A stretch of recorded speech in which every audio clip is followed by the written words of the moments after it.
क्या आप जानते हैं सिर्फ 19 साल के दो लड़कों ने भारत में 10 मिनट की प्रोडक्ट डिलीवरी की क्रांति ला दी। वो भी तब जब हर कोई ये कह रहा था कि ये एक इम्पॉसिबल टास्क है। आज के इस वीडियो में हम बात करेंगे ज़ेप्टो की, एक ऐसा स्टार्टअप जिसने ऑनलाइन ग्रोसरी डिलीवरी को पूरी तरह बदल दिया। लेकिन ये क्यों हुआ, कैसे हुआ और ज़ेप्टो इतनी तेज़ी से कैसे कर पाया। आइए समझते हैं इस पूरी जर्नी को। साल 2020, जब पूरी दुनिया लॉकडाउन में थी, मुंबई के दो दोस्त आदित्य पलिचा और कैवल्य वोहरा ने ये एक्सपीरियंस किया कि इंडिया में ऑनलाइन ग्रॉसरी डिलीवरी बहुत ही स्लो है।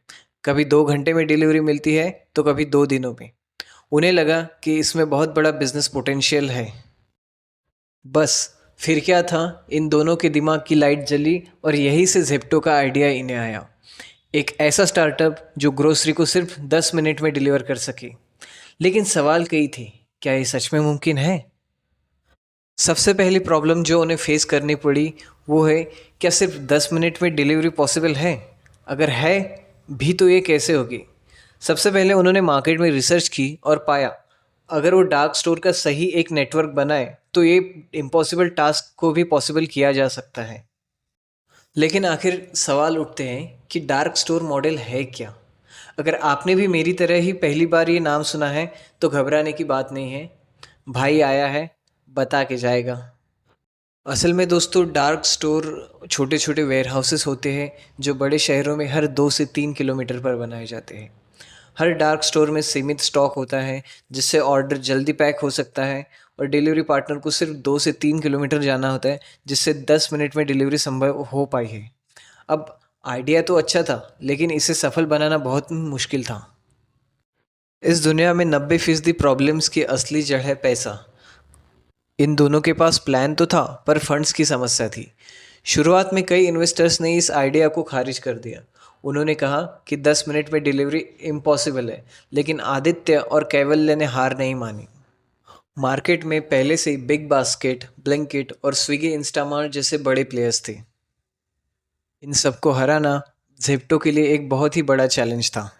लेकिन लेकिन लेकिन लेकिन ज़ेप्टो यहाँ पर अपना एक गेम खेल जाता है।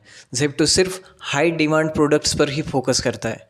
ज़ेप्टो ने कम प्रोडक्ट्स रखे लेकिन तेज़ी से डिलीवर की। यही उनका सफलता का एक सबसे बड़ा कारण बना। साल 2021 में ज़ेप्टो ने अपनी टेस्टिंग करना शुरू किया और कुछ ही महीनों में उन्हें शानदार रिस्पॉन्स भी मिला। इसी बीच कुछ इन्वेस्टर्स ने ज़ेप्टो के आइडिया को सपोर्ट किया और पहले ही राउंड में $60 मिलियन की फंडिंग भी उन्हें मिली। फिर क्या था, ज़ेप्टो ने अपने डार्क स्टोर्स को पूरे इंडिया में सेटअप करना शुरू किया। 6 महीने में ज़ेप्टो मुंबई, दिल्ली, बैंगलोर और पुणे में लॉन्च हो गया।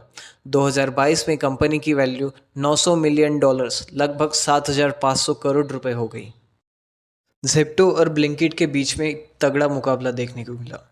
ब्लिंकिट भी सिर्फ 10 और 15 मिनट में डिलीवरी कर रहा था, लेकिन ज़ेप्टो बेहतर लोकेशन प्लानिंग और फास्ट सर्विसेज के कारण ब्लिंकिट से आगे निकल गया। जहां ब्लिंकिट कभी कभी 30 मिनट लेता था, वहीं ज़ेप्टो का एवरेज ड्यूरेशन सिर्फ 8 से 10 मिनट था। यही वजह थी कि ज़ेप्टो के पास 1.5 मिलियन से ज़्यादा लॉयल कस्टमर बन गए थे, ब्लिंकिट से भी ज़्यादा। साल 2023 में ज़ेप्टो ने $200 मिलियन की फंडिंग जुटाई, जिससे इस कंपनी का वैल्यूएशन $1.4 बिलियन हो गया। इस वैल्यूएशन के साथ ज़ेप्टो अब एक यूनिकॉर्न कंपनी बन गई है। यूनिकॉर्न बनने का मतलब है कि कंपनी का मार्केट वैल्यू $1 बिलियन से अधिक हो गया है, जो कि किसी भी स्टार्टअप के लिए एक बहुत बड़ी उपलब्धि है।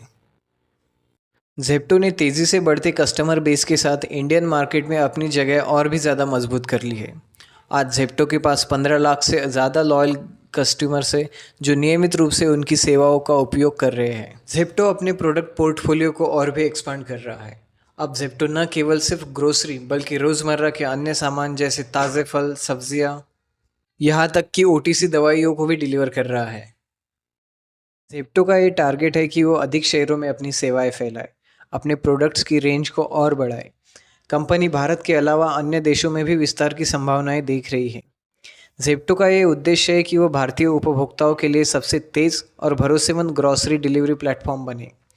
आज ज़ेप्टो केवल एक स्टार्टअप नहीं, बल्कि एक इनोवेशन की मिसाल है, जिसने भारतीय ई कॉमर्स बाज़ार में अपनी जगह बना ली है और भविष्य में ऊंचाइयों को छूने की दिशा में आगे बढ़ रहा है। कंक्लूजन, ज़ेप्टो से हम क्या सीख सकते हैं? ज़ेप्टो की सफलता हमें 3 बड़ी सीख देती है। नंबर 1, हर समस्या में एक बड़ा बिजनेस आइडिया छिपा होता है। नंबर 2, अगर आप कुछ अलग करते हैं तो मार्केट में अपनी जगह बना सकते हैं। नंबर 3, कभी हार मत मानो। अगर आपका आइडिया सही है तो आपको सफलता ज़रूर मिलेगी। अगर आपको ये कहानी पसंद आई तो वीडियो को लाइक और शेयर ज़रूर करें। ज़ेप्टो के बारे में आपकी राय क्या है, कमेंट में ज़रूर बताएं। धन्यवाद।